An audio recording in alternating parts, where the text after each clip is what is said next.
Hello, my name is Karen Paul, and today I'm going to be demonstrating IV insertion. So the first thing I'm going to do is verify my physician's order and gather my equipment. I have my gloves, my IV starter kit, my IV catheter, my extension tubing, my Tegaderm, my saline syringe, and my tape. I'm going to enter the room, wash my hands with soap and water, and don my gloves.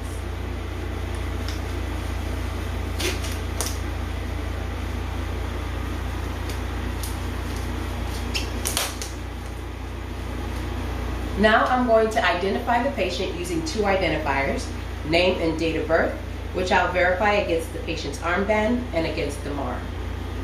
Once I've confirmed the correct patient, I'll go ahead and provide for privacy. Then I'm going to explain the procedure and check for allergies of iodine, latex, or tape. Then I'm going to go ahead and raise the bed to a working level at the level of my waist. Ensure that the side rail of the opposite side is raised. And I'm going to elevate the head of the bed at the high Fowler or semi-Fowler's position. Then I'm going to do a limb alert. I'll confirm that the patient has not had a mastectomy or does not have an AV shunt or fistula on the side on the extremity that we're going to use, and that the extremity is below the level of the heart. Then I'll go ahead and put an under pad on the bedding to protect the patient's bedding and clothing. Now I'm going to open up my starter kit, my IV starter kit, and remove the tourniquet.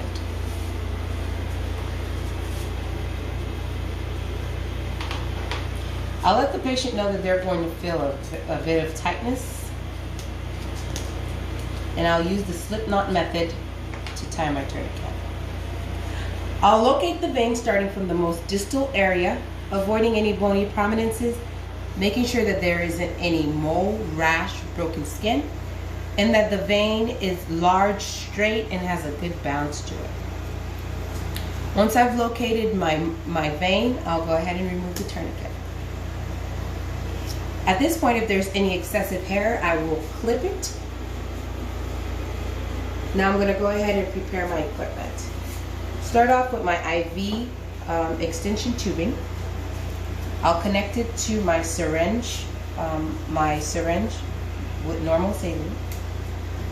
Want to make sure that both ends remain sterile, so the end of my syringe and the end of my extension tube remain sterile. I'll connect them. Now I want to make sure that I loosen the cap of my extension tube. I'll simply loosen it, leave it in place for use later.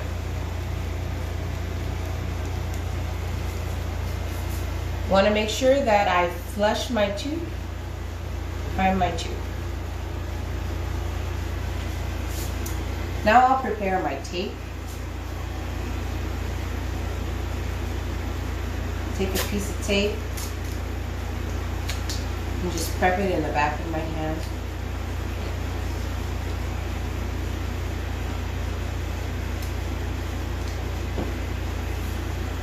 I'll go ahead and open up my Tegaderm. Set it aside as well.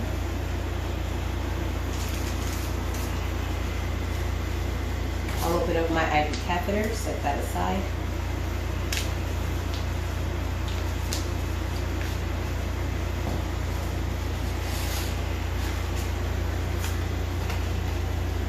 And then I'll take my chlorhexidine prep and clean the site. Want to make sure that I'm starting from inside to outside, confirming that I don't go over an area twice. As that is drying, I'll go ahead and reapply my tourniquet.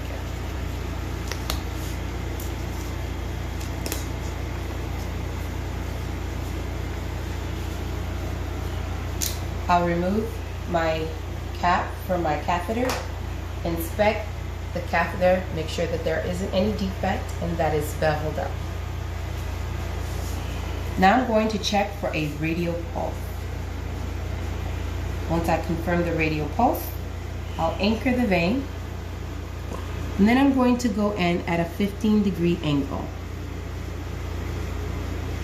I'll tell the patient that they're going to feel a pinch, insert the needle, Once I see blood return in the window chamber and it flashes, I'll lower it and advance it a little bit further, and then advance my IV catheter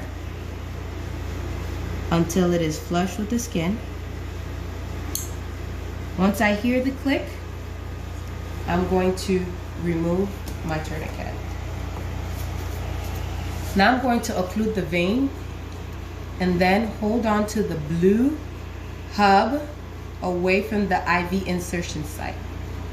I'll twist it 1/4 degree to remove the housing.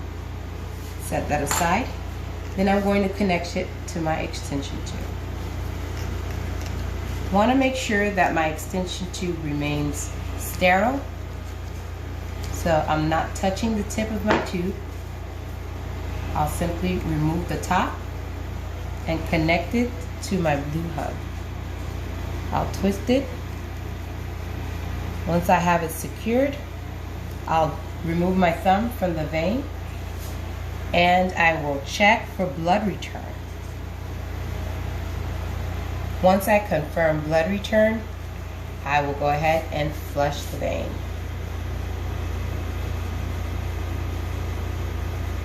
I'm making sure that while I'm flushing that I don't feel any pressure or that it's hard to flush, because if it's not flushing, what I want to do is immediately remove the catheter from the vein, apply pressure, and then go ahead and start at a new site using new equipment. But we flush and there's no resistance, everything went in fine. So I'll go ahead and temporarily secure my tubing.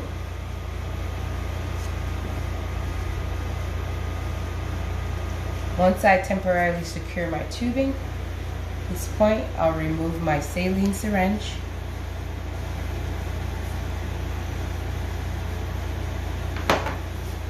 And then if I have a green cap impregnated with alcohol, I will use it, or I can use any other cap to just go ahead and close my top there to make sure that it remains sterile.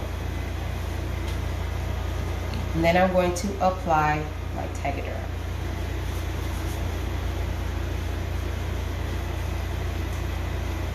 What I want to make sure is that I'm keeping this part sterile. So I'm going to hold at the border here just like this. And the inside is going to remain sterile. So I'm holding at the border. And I'm going to apply it right over my blue hub, but not over the extension tube. Then I'll pull it, make sure it's nice and tight. And then I'm going to make sure that it doesn't have any bubbles. And then I'll remove the casing.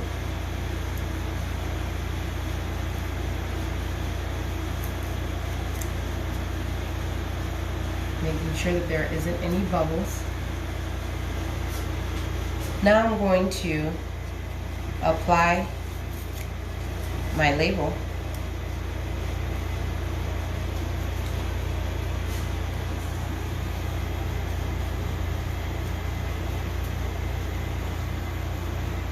On the side, and I'm going to put the date, time, my initial, and the gauge of the catheter. I'm going to properly secure my tubing by removing my temporary tape.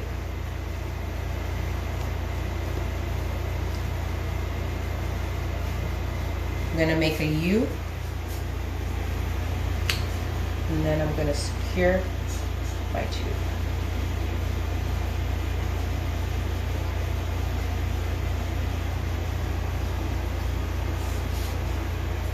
Now I'm going to go ahead and clean my site.